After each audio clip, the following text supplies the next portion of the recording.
Measures rolled out today. I'm now joined by Beckstrom, the former director of the National Cyber Security Centre at the Homeland Security Department. Mr. Beckstrom, thanks so much for joining me. It seems that listening to Adam's report there are two categories of threat here. One from crooks, one from security, terror, whatever you'd like to call it. Which in your mind is the most immediate of those threats? Well, the financial hacking and financial criminals are working right now as we speak, 24 hours a day around the world. They're busy. That's not going to stop. We've got to keep tightening up our defensive security measures globally to deal with that threat. The big threat that hasn't happened yet, but it's very menacing, is, of course, what could be done between state actors at a time of war. We got a little flavor of that in the Georgian conflict, but it could be much, much worse in the future. Until a few months ago, you were really right at the heart of the government's efforts to try to prevent any kind of cyber security threat.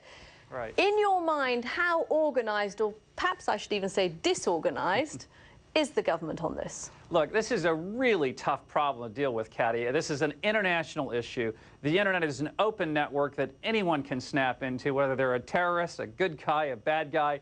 Any player can come in and play in the sandbox. And so it's a new era for us and a new reign for us to deal with. It's very challenging to get our heads around and very difficult for a government. So I think we see the U.S. government trying to make some moves to help improve the domestic security in the U.S., but we've got to do a lot more internationally with our partners as well. It's a very tough challenge. But within the U.S., everyone's on the same page? Departments are working well together? I was in charge of collaboration across the entire U.S. government, including the military components, intelligence components, and the rest of the federal civilian government. And I have to say, it was not always a happy party or a dance around the maypole. There's some very strong groups in the government, and each is very, territorial or conscious of its own turf. So at the same time, it's the right move. We've got to have better collaboration in the U.S., and we've got to have it domestically. And standing up our group was one step along that process. Very briefly, a cynic, of course, might say that this is partly real and partly hype, and that the people that are going to actually gain from all of this are all those companies that deal in cyber security.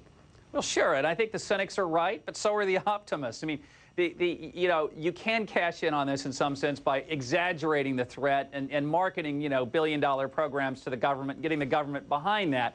At the same time, this is a real problem, Caddy, and, people around the world, in America and Britain, all across Europe and Asia, are losing money, right now because their bank accounts are getting hacked into online. So that's a real problem.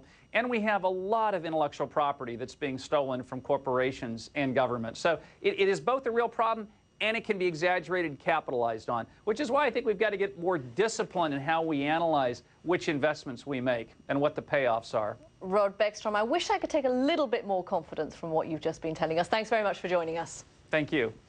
Today, President Obama unveiled the details of his ambitious new cybersecurity initiative to protect the nation from cyber attacks. And